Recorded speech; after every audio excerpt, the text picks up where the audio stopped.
Fort, Enola Holmes, and Anomia. This is Staying In. I don't know if I've brought it up before on this show. I feel like I maybe have at some point, but everyone here knows about the problem that seemingly most people I meet have remembering my name. I mean, I don't have a problem remembering your name. For the last, so I was about 3 or 4 years, I've been living under the spectre of having either a very unmemorable name or just being a very unmemorable person. Several times I've been called, I typically get things like Simon, which I could understand. Yeah, you look like a Simon. My favourite one is Anton. Anton's my favourite. To be fair, you do look... I could see you as an Anton. Because automatically, what's sad for you, Sam, is Anton clearly has lived more of a life than you have. There's a story there. And today is probably peak existential crisis. DPD driver turns up. Oh, I've got a present for your wife. Present? Parcel. It's like the start of one of those films. Yeah, so John came to deliver the parcel, and he said, "Oh, this is for your wife. What's your name?" And I said, "Sam." And he said, "All right, fair enough." Email comes through saying, "Your parcel has been dropped off, and it was left with Sam." As he was leaving, he went, "All right, see you later, Simon." I was like, wow, that's breathtaking. He heard my name, wrote it down correctly, and then within the following 5 seconds, he still called me another name. But my brother did something brilliant once. My brother gets quite nervous when he has like big events where he has to talk about himself. So this was a job interview, and my dad took him to this interview, and he was like, he'd never had like a proper interview before, and he was quite worried and anxious about it. Yeah. And just before he's about to walk in, he just turns to my dad and says, "If they ask me my name, what do I say?"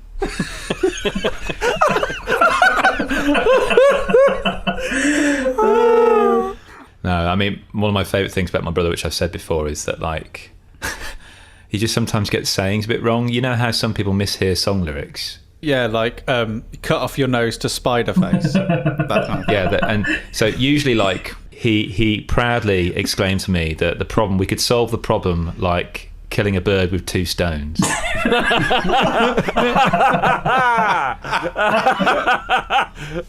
Which I took to mean just being incredibly thorough.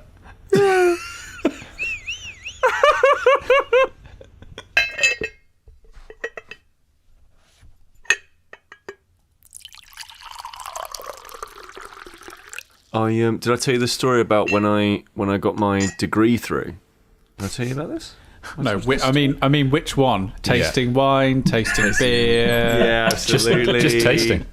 Being a landlord. Congratulations, you're a landlord now. So when I got my obviously we all studied together and we did theatre together, and you don't have to say it like that. It wasn't announced quite like that. Yeah, with such own kind of disdain for your own choices in life. At the graduation ceremony, this is actually this is where this really happened.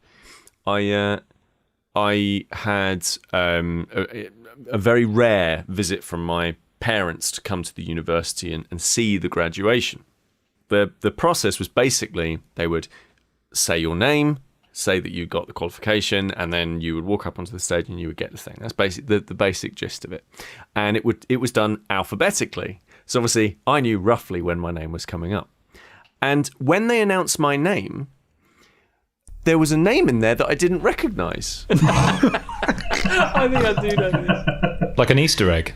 And I was like, what? And obviously, like, and for a moment I thought, was there another person who has a like really close to my name, but they just have a different 5th middle name, like another middle name, so 5 names in total? I was like, surely not. So I just sheepishly walked up onto the stage, like, I guess I'll go and have this one. And then obviously nobody else got called out. And obviously I got it and sat back down. I was like, okay, yeah, that was a bit of a strange one. And then I caught up with my parents afterwards, and I said, that was really weird, wasn't it? oh, what do you mean? Oh, they added some name to my thing. And my dad said, no, that's your name. I said, it's not. That's not my name. He was like, yeah, it's and Charles is one of your middle names. That's your middle name. And he was like, oh, yeah. Well, why was your dad getting in on why did he kind of sneak into the paperwork and be like, oh, I'm going to change this? I have no idea. No idea. I'm fairly confident I filled them in. I think it's probably just a dad thing, considering that once my dad signed a birthday card to me saying, happy birthday, son. Love from Mum and Mick. Brackets, dad. So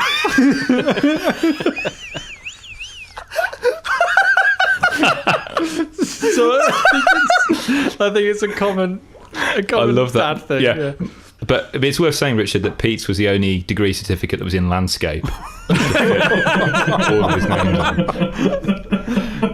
At the bottom it said, please turn over, yeah. Yeah. PTO.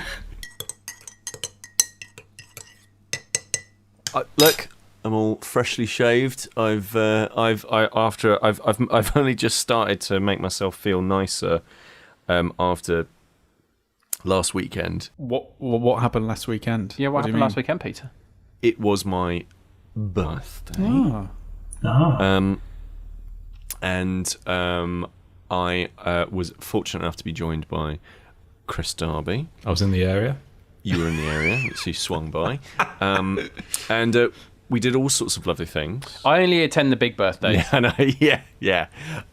And it's another 5 years until you need to see me next, mate. Exactly. So we did many lovely things. One of the things that I'm now just recovering from, I've sweated it all out, is we drank a lot of rum. An obscene amount of rum. An obscene, upsetting amount of rum. And there are videos which I've not provided to people yet. I saw some of the pictorial evidence. Yes, and yes. The way that the evening was displayed to me was pictures of you and Kris with like pipettes and like brass casks, and it looked very sort of precise and delicate, and you had these like tasting note like pie charts full of all these different flavors that you can add to the rum, and it all seemed very like sensible and procedural. And then And then there was a break about 20 minutes, and then I just got a photo of Chris's crotch soaking in what I presume to be rum, alcohol, water, something along those lines. Yeah. Something. And then all the pictures stopped. Yeah. things escalated fast. So anyway, we had about 8 or 9, I would say 8 or 9 shots of rum, and then they said, now you're going to make one. You're going to distill your own rum. And we were like, all right. So we were putting all the ingredients together that we were going to infuse into this rum. And then they let us at the distilling stuff. Yeah. And we were a few in by this point. Oh, yes. And then there was a bit where at one point in the evening, he just said, like, there was this liquid that was dripping out of so there's like 3 different kinds of liquid when you do make rum. And the middle one is basically 85 to 90% proof alcohol, like strong alcohol, ABV. And we just said, like, jokingly, like, oh, can we give that a go? He was like, well, it's 90% alcohol. When else are you going to get to give it a go? I was like, I don't know. All right, here we go. Oh, my Just like, dears. blah, blah, blah. He was like the best chemistry teacher ever. Yeah, I was like, can we also have this lesson, like, outside in the park, sir? Anyway, so that was great. And then we played a very, very, very, very, very long board game, which was One Ring, which we talked about loads and loads and loads before. But we finished up a game called Fort. So this is Forts, came out this year from Leader Games. We've spoken about them before because of Root, and I know a few of us are currently playing their excellent video game adaptation of it in conjunction with Direwolf. It's good. Expensive, which is because it's Root, apparently. But yeah, it's good. Yeah. But it is good, yeah. So this comes from designer Grant Rodiak, who had done a game with this mechanic in the past called SPQF. and this is a reskinning of it with a different theme by Nick Brackman, and it's got Kyle Ferrin's art, who, you know, one of the USPs of Root is its adorable art, and again, that's Kyle Ferrin there. And it's what I would call a bit of a deck builder. So what I mean by that is you start with a hand of cards, and through the game, you'll deliberately get rid of cards to kind of curate your own deck that works for you. And sometimes, depending on where you are and what you need, you will shed cards and pick up cards to get you to that position. 2 to 4 players. It's a 20 to 40 minute card game, so it's a little lighter than Roots. Each player plays as a kid, and you have your 2 best friends that never leave your side. Think about, channel your own childhood, who they would be, and together you're trying to build the biggest and best fort in your neighbourhood. It was so smart. It was such a nice game. Yeah, it's lovely. So thematic. Yeah, and I'll get onto that in a little bit, but like this idea that in Star Realms, every card is a ship, you know, with different degrees of firepower and can do certain things. Here, you've just got a deck of cards, and each one is a child, and they look really like scraggly. Some of them have seen a lot of things and been through it. And Yes. I know one of I haven't played the game yet, Kris, but hopefully maybe sometime soon. But you showed me the deck, and there's some great ones. Like there's a whole faction which is just like glue or something like that. And there's this one kid. It's just like got tons of like glitter and like paper and stuff and papier-mâché all stuck to his face. And it's just like we all know a kid like that. yeah, I mean, it was like the kid I went to school with, Joel, who used to eat stationery. Yeah. Wow. Like, we all know a kid. We all knew a kid like that. Yeah. But what's quite cool is I realised my favourite kinds of games are ones in which everyone's having a go, not necessarily at once, but like you're always involved. So just, you know, on every card, every kid has a public and a private action. So the private action, obviously, as it, you know, seems to imply, is something that you can do, and you can do the public action as well. But you can play the card, and everyone else can see what that public action is and say, actually, I want to follow that. I'm going to find a card that matches that suit and just discard that, kind of essentially get rid of it, so I can follow what that kid's doing. Like, you know, like the child saying, oh, that looks really cool, I'm going to do that. And you're not going to ask permission, you're just going to do it because you're a kid. And so you're constantly looking at what other people are doing. And, you know, once I've played a card, I recruit another kid, and I might say, oh, there's those kids in the park, they look pretty cool. Hey, do you want to come and help me build my fort? Or hang on, you're milling around in front of Pete's garden. He's not got you doing any work on the fort. Come and help me, and I'll just take the card from Pete's. You know, essentially, Pete's discard pile, more or less. And I get it. And then I draw 5 cards, and any cards that I've not played from those 5 cards I had in my hand go in front of my garden. So I'm trying to follow as much as I can, because they'll go into my discard pile, so they won't be touched. Because if I just play 1 card and I don't follow at all, that's 4 cards that are just left in front of me for other people to just grab. And I know I'm going to lose them. And the same kid will just go in a nomadic way from garden to garden, being, you know, put to work by other children. So as the fort advances, it grows more exponential, and you have to pay more and more resources, more pizza and toys to do it. You get things like the made-up rule, which is something secret for you, and a perk, which will help you in the scoring. But as Pete says, the theme's great because it captures that hilarious aspect of childhood when you realise how fickle friendships can be, and the kids are just hilarious. Like how you can throw a lifelong friendship aside just for some pizza and toys. The names of the kids are just hilarious. We were talking about names earlier. Just some of the nicknames are brilliant. Like some of my favourites are like Skids, Icky and Sticky. Icky and Sticky were great. I think Captain, which I think was Alex's favourite, and another one which was just called The Ant. Brilliant. And they've got these wonderful pictures on the front. Again, Carl Ferrin's artwork is adorable. It reminded me of those episodes of The Simpsons where it's just, you know, Bart and Lisa and the kids at the school. They were some of my favourite episodes. Or did you ever watch the cartoon Recess when you were a kid? Or read the Bash Street Kids. Yeah. Where sometimes they're surprisingly mature and quite grown up, but then suddenly they just have those lapses into immaturity, and you remember they're a kid at the end of the day. So you've got one kid there, I think, that's called The General. And it's just a kid pretending to be a soldier, but he's got that grand name, The General. So as we were playing it, we were just laughing at the names and just imagining, you know, the scrapes they've gotten into. And our table became just this neighbourhood. I take it it's your game. Yeah, no, I've been sent this as a review copy by Leda very kindly. All right, cool. Okay. Because one of the things that didn't concern me, but I wondered how far the kind of the artwork and the fact it was Leder Games kind of enamoured it to people before they actually got the kind of the gameplay. Because I think Root propelled this into something that became. I remember seeing a lot of hype for this, and in fact they took it to pre-order, and everybody was talking about this for weeks.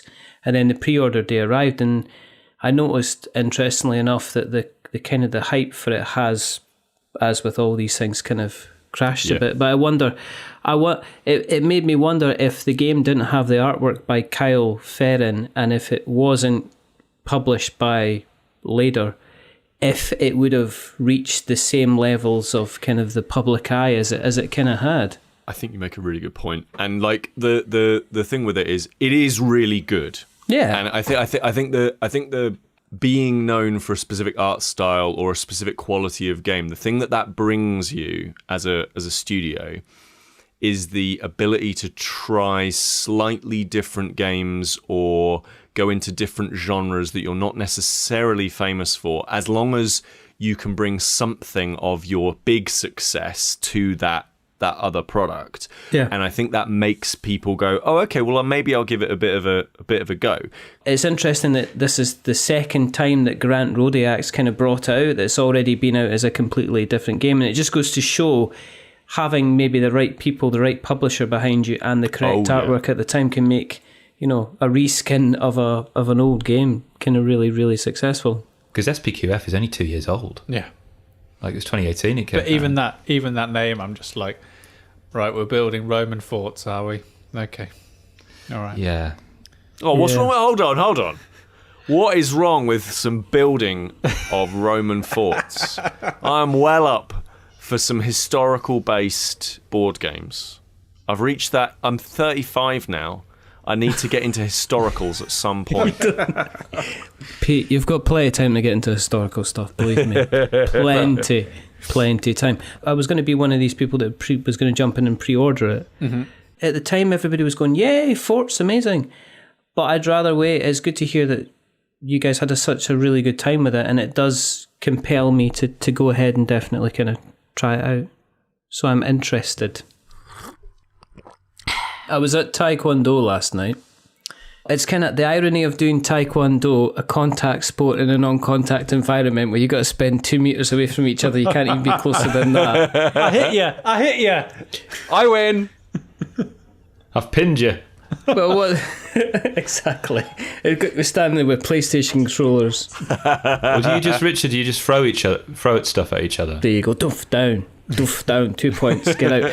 So somebody brought, one of the guys last night, he was been making wine. Ooh. So he brought along this wine. Dangerous. White wine. Yeah. Oh, white wine. It's got like a skull and crossbones on the label. And it says Al's finest wine. And I was like, Al's finest wine. That wasn't the title I was thinking it was going to be with that logo, I must admit. Al is either a very poor graphic designer or a liar. He's a huge gentle jet, and I mean huge. The guy is literally probably 6'6", 6'7", and he's literally huge. He is huge, and so you don't argue with him when he offers you Al's finest wine. Yeah, I was gonna say. Well, should we give him Pete's address? This is the finest wine. It was like Little Britain when you had Dennis Waterman, and he's like, "Here, do you want to borrow?" Do you want a bottle of wine? There you go. Right. And I'm taking it. This, thanks. But when he does Taekwondo, he went to a competition. He won gold. Sure. Because didn't have to fight anyone. No, nobody was going to argue. You know, people couldn't get near him. You know, he couldn't get headshots and that. That's just socially distanced. He was just holds his arm out. He just picked up the mat and went. Everybody's gone in the sky. But anyway, so he gave us this wine. So yeah, Taekwondo is just a really sweaty exercise class when you try to social distance. With booze, apparently. With booze as well, and I'm taking along biscuits. This sounds like a really how are you there's a belt system in Taekwondo, isn't there? How are you progressing? I'm at my green belt now. I'm gonna and I'm gonna go for my blue tag quite soon. But they did have virtual virtual assessments going on, which was amazing. Do you have to like slam down your laptop or something? Just like different cameras and stuff like that, kind of the side and stuff. But they actually had people filming doing because in Taekwondo what you got to do is you got to prove your own dedication and your technique, but you do that through your pattern. So people were recording their pattern to then send to the heat guy. Yeah. But it turned out that what people were doing multiple takes and just sending the best ones. So they decided to stop it. Now I was tempted at some point to actually just do a video bit with like effects and stuff like that. Like Kurosawa, have it black and white. Have explosions coming off my hand. Just full bullet time. Like Batman type things. Kablam! That's what I was just thinking, so like smack, thwack. I mean, and then my favourite one, the Ouya, with the tongue sticking out of the O on the original Batman. Why don't you just deep fake your face onto an actual Taekwondo? Like Ip Man. Yeah. Here's that scene in Ip Man 4 or something where he fights like 12 black belts. yeah. just you deep faked onto it. Yeah. Just like, here you go. This is me. So now I'm terrified about this wine because I'm going to taste it and I'm going to go, because I'm not a big drinker. Yeah. But then, it's one of these. Am I going to then wake up the next morning and be blind? I don't know how this episode of the podcast has become so alcohol driven, but I know. It's bad, it always has been in some way, shape, or form. Whether it's Peter getting his different levels of qualifications or started to become a landlord. There he is. He's holding his Cicerone badge up for everyone to see. But I played a game with Kris recently, which in a strange sort of way simulates some of the effects of like having a few drinks, because it's called Anomia, and which is a word which describes that position you find yourself in where you can't find the word that you're looking for, which for me happens all of the very good. Very good. So another name for the game would be the tip of your tongue. Tip of your tongue, yeah. Which seems to be one of definitely my sort of symptomatic signs that I've probably had a bit too much.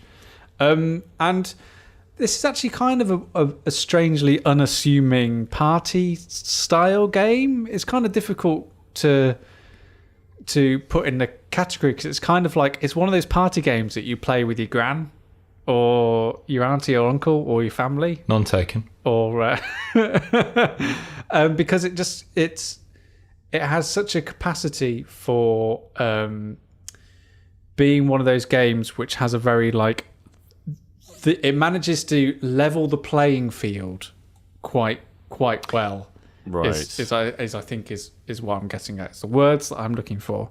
And it's a very, very simple game. You have a big sort of pile of cards, and it's actually a game that you can actually play quite socially distanced because each person could essentially have their own deck of cards with them that they're pulling from, so you can actually sit quite a bit of a distance. And everyone on their turn will just basically turn over a card and put it in front of them. And on that card will be a symbol. So some of the symbols are like wavy lines or like the Dreamcast logo or say just like a couple of zigzags and chevrons and things like that. And with that symbol, there'll also be a word which will be a category of something. So like it will say something like biscuit or ocean or astronaut or shop, something like that. And the aim of the game is when you're flipping over a card, if your symbol matches a symbol on someone else's card, you then enter what the game calls a face-off. And those two players then are in a race to name something that meets the opponent's category in front of them. And if you're first, you're able to steal that card from them, and that's a point towards the end of the game. So say I pulled a card out that had biscuit on and a little squiggle, and Dan already had that little squiggle in front of him, and it had, I don't know, book on it. We'd then enter a face-off, and I'd have to name a book before Dan names a type of biscuit for me to win that face-off. And the game, when you describe it, kind of just sounds like, all right, yeah, well. That sounds extremely easy. Yeah, it does sound extremely easy, but it's the kind of game that where you suddenly realise the tricks it's playing in order to make it an extremely good group party game. Because what you're essentially doing is you spend all your time looking at the symbols. You don't care for what's written on it. You just spend all your time looking at the symbols, which means when you turn over a symbol and realise, all right, I'm matching with Richard. And then you look over to Richard's thing and it says something like film director. And then you're suddenly like, and the best example for this, was playing it with Kris, and he turned over a card, and my card said bridge, right? So me and Kris enter a face-off. The first words out of Chris's mouth, the River Kwai. And that was just the thing. That was just the thing that sums up what this game is doing. That makes it such fun to play. Just those moments where the players are just put into this environment that, where they're urgently trying to look for that word and find that thing that answers that part of the puzzle, whilst everyone on the sidelines is playing that wonderful game of I know what I'd say. Yeah, easy. Yeah. Which never helps. Is it like Family Fortunes then? Do you know where they do the 5-6 things at the end? And they say, name something you'd brush your teeth with. And you go, hedgehog! Yeah. That's pretty much exactly it. And there is nothing better than watching those YouTube videos of the best Family Fortunes answers. And this is kind of like the game that generates that situation over and over again. And in the last podcast, we were talking about Stay Cool, and Kris mentioned something in it where he said this is not verbatim, Kris, that one of the things that you don't like in games, Kris, is the fear of making mistakes, and therefore you're not able to relax and enjoy. However, in Anomia, those mistakes are the core part of the game. Yeah, definitely. Everyone falls into the trap. This is not a situation where one person will just be better at the game than another one. The game is so well designed in its simplicity that everyone makes those mistakes. Everyone eventually will get a card and just be up there, a ball, sand. But equally also, you may just not even notice that someone's played a card that matches your symbol and think, oh gosh, yeah, sorry. And I don't know if this has come across, but when you play your card, you're piling them up on top of each other. So there'll be long stretches where people will be playing symbols and there'll be no matches and everyone's building up a massive deck. And as soon as you go have a matching symbol with somebody, there's a face-off. If you win, you take their top card, which might reveal a card underneath which now matches with somebody else's symbol. So suddenly you can get this knock-on effect where everyone's kind of slightly on edge. And sometimes you get the same people matching twice in a row, just, by the law of averages. So even if you've won one round, you may lose the next one straight away because you're too busy, congratulating yourself for winning this one card. It's very funny. I mean, there's nothing much more to say about it because it's exceptionally simple and smart. And again, my wife summed it up in the best way that she could, where she went, that was a lot better than I thought it was going to be. Which praise indeed. Well, it is kind of praise indeed, because It is. when you Yeah. when you explain the game to people, even when you bring it to the table, like especially like in my collection, which is full of like massive games and even card games that look resplendent and look interesting. This is just a bunch of cards with like big bold black typefacing on and a silly little symbol. It looks like the kind of game that is one of the very few bare bones selection that will be at the charity shop. Yes. It looks like the one of like, we got that and we didn't like it, so we gave it away. For Lisa to say that means, I think, is exceptionally high praise, because it was like she said after that, like, I really want to play that again. But from these like humble, like this humble sort of packaging, like we had a ton of fun with it. And you know, if you're saying, oh, that's better than I thought it was going to be, in this case is exceptionally high praise. If you like that type of game, then another game that comes from Coiledspring is Twin It.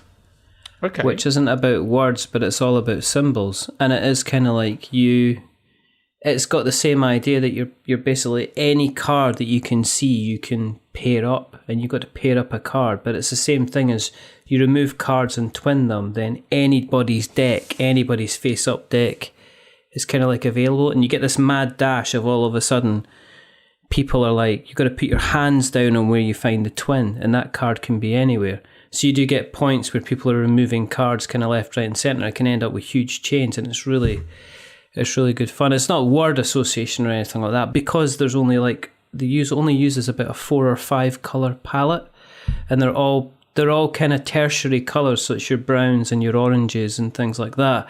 So you can have this moment where you're like, oh, it's that one. No, it's that one. And then all of a sudden, from out of nowhere, you'll notice like this pair that you didn't notice before, and it's a really good fun.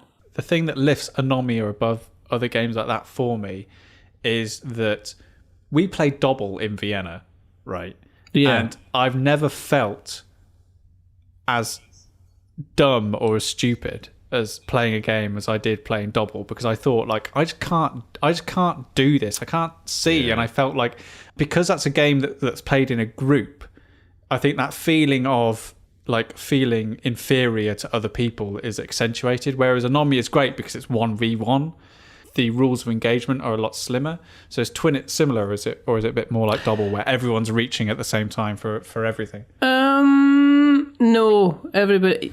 It's not as, because everybody's kind of starting at the same place. It's not. It's kind of like down to a bit more. It's kind of like, it is down to your observation. But I played it really successfully with my son a couple of times. He absolutely kind of loved it, which is kind of good. I'm getting more into these kind of smaller, kind of simpler 2-3 player games as time goes on, because the bigger boys and girls just aren't coming to the table at the moment as much, you know. I've been catching some shows. I've been trying to catch up on shows on Netflix. I've started watching during my at the moment we are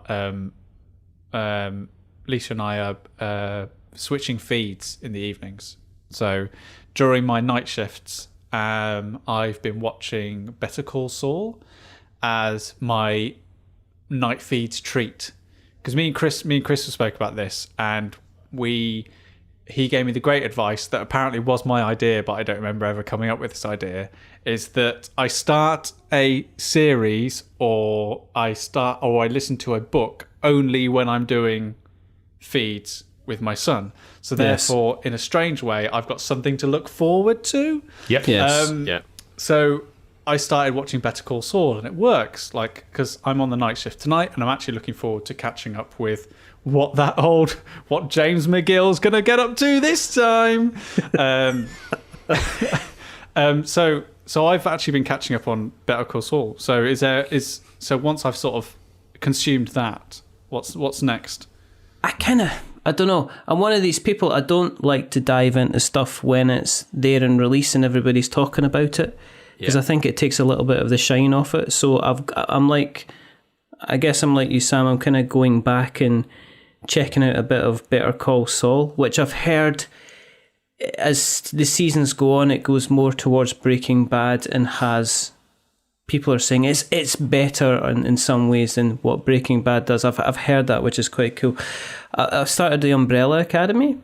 Okay, yeah, that is also good. I think I've started that twice, and both times my brain has just kind of gone like, I'll come back to it another time. Just it's not holding me. I recommend the graphic novels. Yeah, see, for me, I'm always someone that, especially with streaming platforms where you've got such a banquet of content to enjoy, I'm very much someone that I need to be in the right frame of mind to watch something. I mean, I'm a sucker for the whole thing of like, rather than watch something, I'll end up spending 40 minutes just scrolling through trying to find something to watch. Because I always just think, I'd like to watch that, but I'm not quite in the right headspace for that. And eventually I'll get round to them. So one thing I watched recently which is something that I would just call like your quintessential Sunday afternoon film, and I watched it on Sunday afternoon, was Enola Holmes. Yes. It's a film about it's a film based on a number of books written by Nancy Springer. They're kind of young adult books, but based on the character of Enola Holmes, who's the younger sister of Sherlock and Mycroft Holmes. What? Yeah. So as I said, these aren't stories written by Arthur Conan Doyle. These are stories written recently as kind of inspired by kind of his stories. And this is kind of a film of the start of that, starring Millie Bobby Brown, who people may know from Stranger Things. So she plays Eleven in Stranger Things. So she plays the lead role in this. And I mean, yeah, it's your quintessential Sunday afternoon film. It's kind of very kind of there's no real edge to it, which on a Sunday afternoon I don't want in it. I just want to be able to just have something wash over me, nice and friendly. It's a young adult kind of book, so these aren't going to be kind of dangerous or kind of have any kind of majorly adult themes. It also has in my opinion, miscast Sherlock Holmes played by Henry Cavill. Who I liked Henry Cavill. I could not accept Henry Cavill as Sherlock Holmes, I'm afraid. Oh, I really liked it. I thought he was sweet. No, not for me. I thought Millie Bobby Brown was fantastic. I think she's an incredible kind of screen presence. And she just right from the start. There's a lot of breaking of the fourth wall with her character. She talks to the audience a lot. It's Fleabag for kids. There we go. I really enjoyed it. I mean, as I say, it's not pulling up any trees. It's not changing the way pulling up any trees. What's that? Oh, that's a fantastic expression. Is that the same as killing birds with two stones? No, you're pulling up trees. That's a saying. Pulling up trees? Is it? Yeah. Dan. No, I mean, I'm willing to believe, but pulling up trees. Like, I'm googling it right now. That's amazing. I personally, I looked at it, and I was kind of like, okay, I can do it. But is it suitable? Is it going to be suitable for my youngest, who's 7? Yeah. Oh, definitely. Yes. Interestingly enough, the last kind of Sherlock Holmes that I watched was the one where they went and saw his younger sister in the offshore kind of establishment, the one with Benedict Cumberbatch. So I'm just thinking, I've got this thing in my mind of this Enola woman being absolutely, completely dangerous and just going about killing everybody. Which has made me wonder, is it that kind of thing? Not quite. She's handy. Pete, I want to have it on record that I think when you and I were drunk doing that rum evening that we'd agreed to do a course together. We didn't specify what the course would be. Chris, I've been looking them up. Have today. you? So I've made some kind of Faustian pact. Yeah. Is it piercing? I don't know. Well, it has to be online, Richard. Well, so I've been looking at courses. I've been looking at courses, Chris, and there's a whole bunch of stuff we can do. There's stuff that's like readily doable. Oh, Chris, you cracked that door open and Pete just kicked it down. I want something that I can put on my CV, and when a potential employer scrolls down it, that's the moment where their eyes just stop, right, and they just reread. It's like that point that stands out. Tattooist. Right. Well, first of all, there's a simple one that I thought, perfect, this would be a really nice, easy one that you and I could do, which is 7 hours of study. It's a proper professional qualification we become experts at sake. Oh, I see. Yeah. I've drunk maybe 2 or 3 glasses of sake in my life, right? So we could do that. I'm judging this. Okay, the reaction is not a positive one for that one. It's not a positive one so far. I'm reading that. Dan. I got confused and thought you were talking about the 1980s singer for a second. So the other thing we could do is we could, if you want, we could do an online course about, like we could do a St. John's first aid. Online. Okay. Apparently. So a bit like Dan's analogy of the Taekwondo, have I got to do CPR on my laptop? Yeah, it's on yourself. The Heimlich manoeuvre on myself. And then the final one is we could, over a series of evenings, become a level 1 sugarcraft master. Oh, I'd love to do. I'd do that with you. I would do that because I'm building up my cakes. You've literally pulled from like 3 very distant directions for this. So I'm still looking, Kris. I'm looking for our perfect. Okay, I should probably look as well. But something online, that'd be quite nice. Something online, we'll do it. It's gonna be great. Something with a graduation ceremony where you can add another name. Name. 6 names to my long list. It's nice to have you with us this evening, Richard. As you, really, because the last sort of how long have we been doing it now? It's about 2 months or so. 2 months. 2 months. 2 months. Obviously, everyone during this time have been doing things like a weekly pub quiz or a Zoom magic show or a party with a princess or whatever.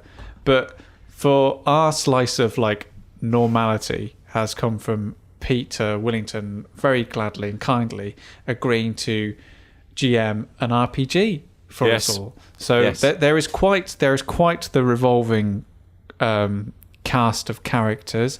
Myself, Kris, Dan, Richard, and a couple of others are involved in this ongoing serialized adventure, which will soon be a Netflix series. I'm sure.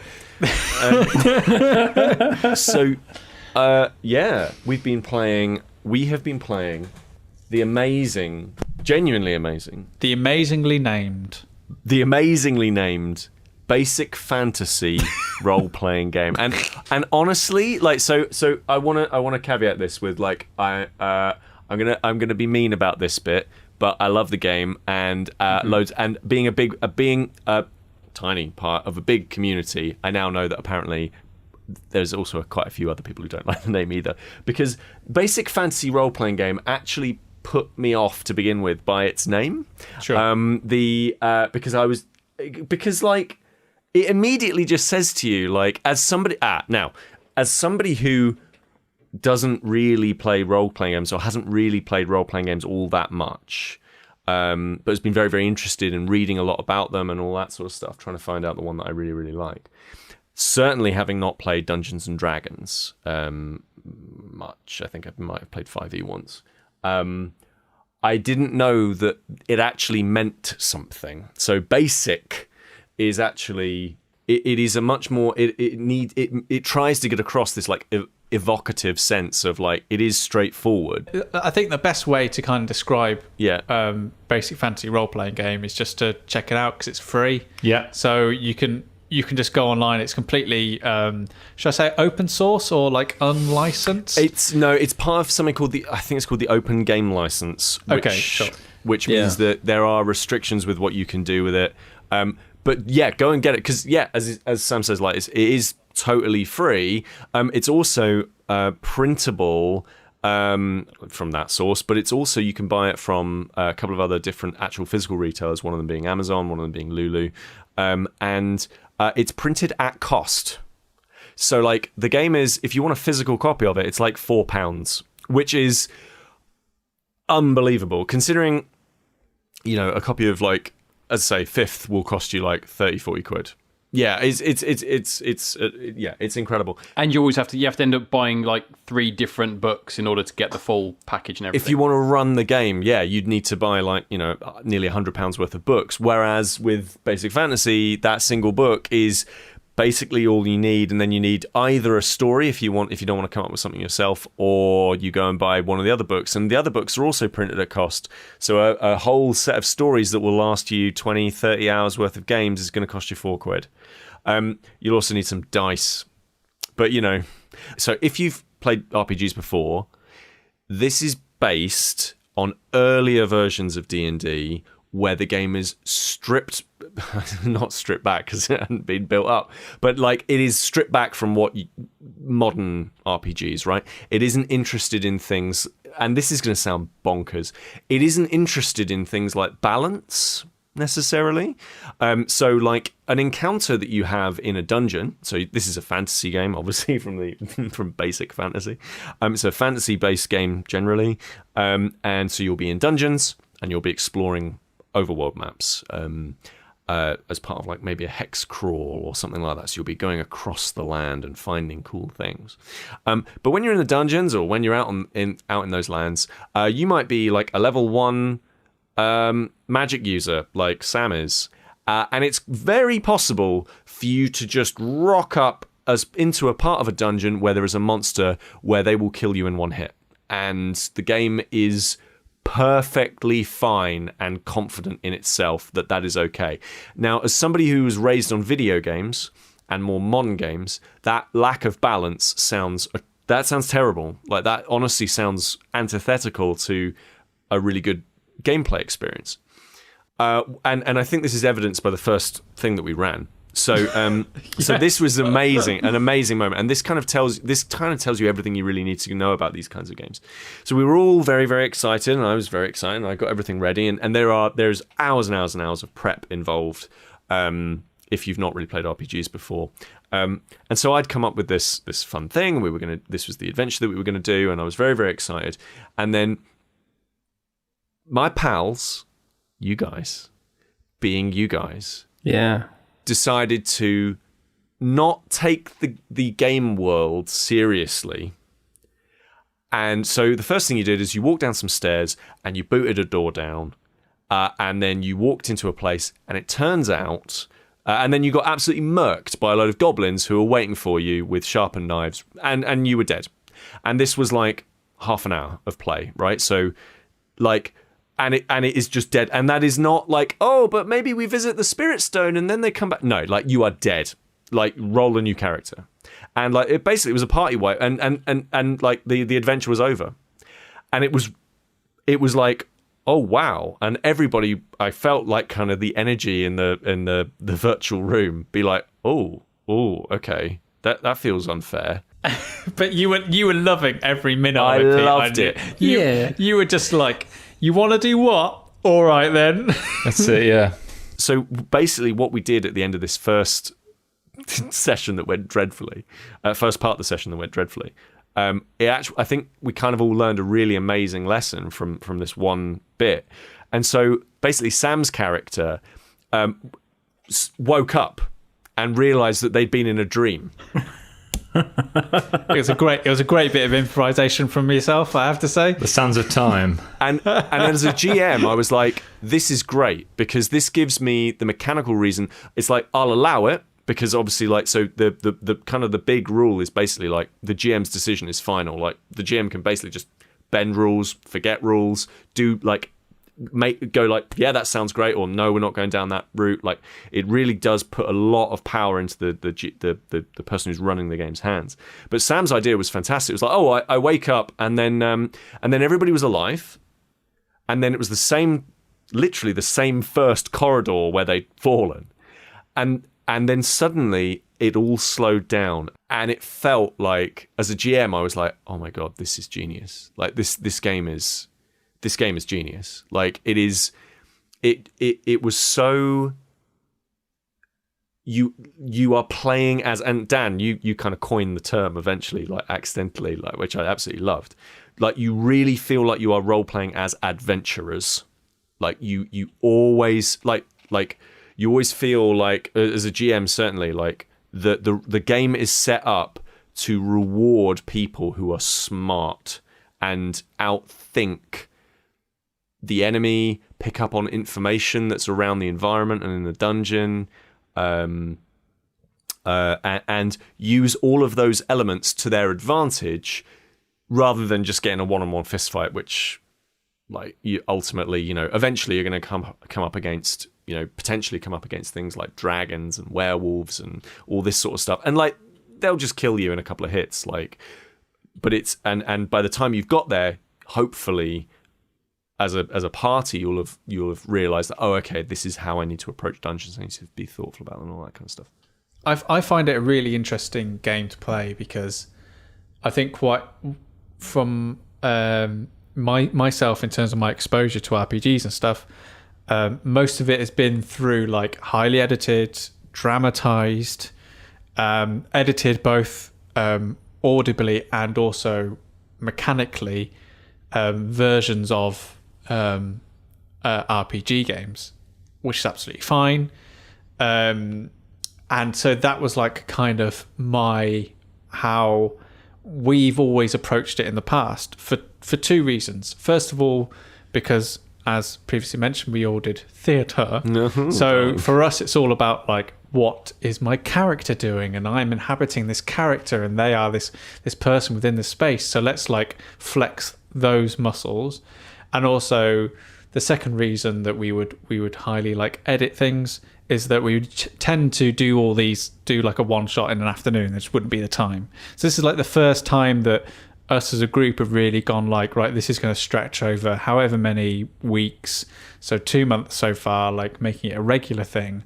And for me, it's been a completely sort of enlightening experience because it's the first time I've sort of learnt about how the actual mechanics of the game inform the character that I am, rather than me trying to force my character and like walking into a dungeon going like, well, I am John Jiminy and I've like had a terrible past and I only cut grass when the sun goes down because, ooh, that's the kind of guy I am. Whereas this, it's kind of like, Pete, you were very clever to say, your character should be able to be summed up in a sentence. And because the game is set up in a way where you're always trying to outthink the dungeon, there's no time to be witty or to be characterful. You just look at your stats and go, right, which of these stats will help us out at this point? Right, I'm very good at intelligence or wisdom, so therefore I'll use that. And without knowing it, suddenly I was like using that to inform my character. So if my stats are saying that my character is good at this, then how do I, through roleplay, communicate that to the group? And then suddenly that starts to like build my character and tell me what kind of character that I've essentially rolled. How have you found it, Richard? Do you play a lot? Because obviously, with We're Not Wizards, like you've played probably every board game ever made. Yes. Do you play? That is correct. Do you play a lot of RPGs? It's one of these strange things. I think everybody has like a faltered installed RPG that everybody goes in with the best of intentions, and you set about 3 sessions, and then you get that, the most famous meme that's out there, which is, the Lord of the Rings one where he says you can have my sword, you can have my axe, and then you've got Gimli going, I can't do Thursdays, and and so you had the stalled one. So when it came along, I was kind of like, well, do I want to? Because there's the commitment kind of thing. Sure. And I think with any kind of role-playing game, there's always the danger that it's a case of, can I commit enough to this so I'm not letting people down, and I'm not kind of impeding kind of any good experience that they have? Because we've all been there with, if you're unreliable for whatever reason, then it's the GM. It can be the point where the GM has to turn around and say, well, I've got to do other things in order to kind of keep things going. But my experience so far has been extremely positive, to the point where even though we're saying it's the most basic kind of role-playing game, even now we can see the different characters of themselves. You've seen it kind of them form over the last kind of 2 months, where people weren't sure where they're going, and then all of a sudden you've seen kind of snap, and everybody kind of knows what they're going to be doing in any kind of given situation. And that kind of thing is, you start off with like the sandbox kind of rules, and there seems to be a full story developing around it, and we're not even kind of taking in a particular direction. It just seems to be kind of forming around it, and so there's lovely, beautiful, wonderful moments which just organically kind of crop up, which haven't been scripted or planned, and they just seem to be appearing. And the gloriousness of everybody being willing to roll with what's happening in the story, and nobody kind of stopping and going, well, actually, I wouldn't do that, and people just kind of rolling in. Yeah, I think kind of touching on kind of what Peter had been saying, we've played over the past few years. We've kind of, Kris, Sam, Pete, and myself, we've played some various different role playing games, whether that's Dread, or as you say, Cogs, Cakes, and Sword Sticks, or the Batman RPG, or 10 Candles, or just ones that we've kind of created ourselves. And I think of all of them, this is the one I've enjoyed the most. And I think part of that reason is kind of, as Sam said, kind of the character decision you said to us. It was like, come with your character, but just give me a one line.